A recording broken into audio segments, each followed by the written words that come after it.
السلام عليكم ورحمة الله وبركاته. رمضان كريم وكل سنة وانتم طيبين.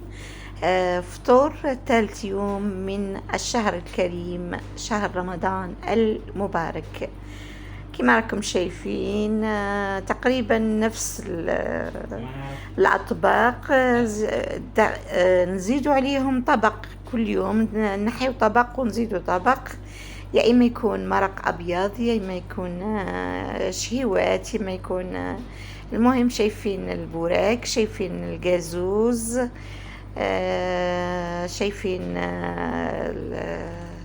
الحميس. هذا حميس، الحميس، الفلفل الحار الحلو، الثوم، الطماطم،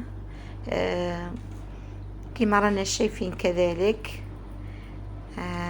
عندنا اللبن مع التمر، عندنا البوراك، هنا طاجين الزيتون كما راكم شايفين، مع الكفتة باللحم الغنمي. هنا زلابية هذا النوع،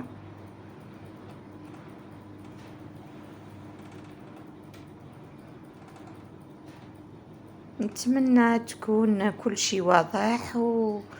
وهذه أطباق جزائرية تقليدية من زمان، يعني قاعدين نعملوا فيها يعني من زمن الجدات والأمهات إلى غير ذلك. البوراك دائما موجود، الشوربة موجودة، طاجين الزيتون، الحميس.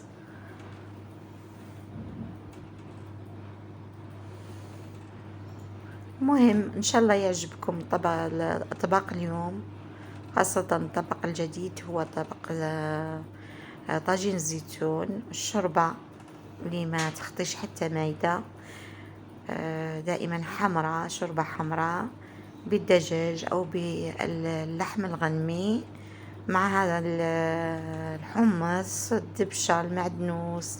مهم ان شاء الله تعجبكم، ما تنسونيش من لايك وشير وسبسكرايب لقناة كتير كتير كتير صغيرة. وانا كانوا عندي قناتين لكن راحوا الاثنين، حسبي الله ونعم الوكيل في هذا رمضان اللي اخذهم مني. اتمنى يعجبكم كل شيء، وراح نجيب لكم غير الجديد الجديد الجديد دائما. رمضان ما نظنش يعني نتقاسم معاكم اكلات، ما على باليش. المهم نعطيكم وش فطرنا، ولا وش سحرنا، ولا اذا كان تنظيف او اي حاجة نعملوها راح نتقاسمها معاكم. شهية طيبة، رمضان كريم، صحة فطوركم، صحة سحوركم، وإلى اللقاء في فيديو آخر إن شاء الله. مع السلامة.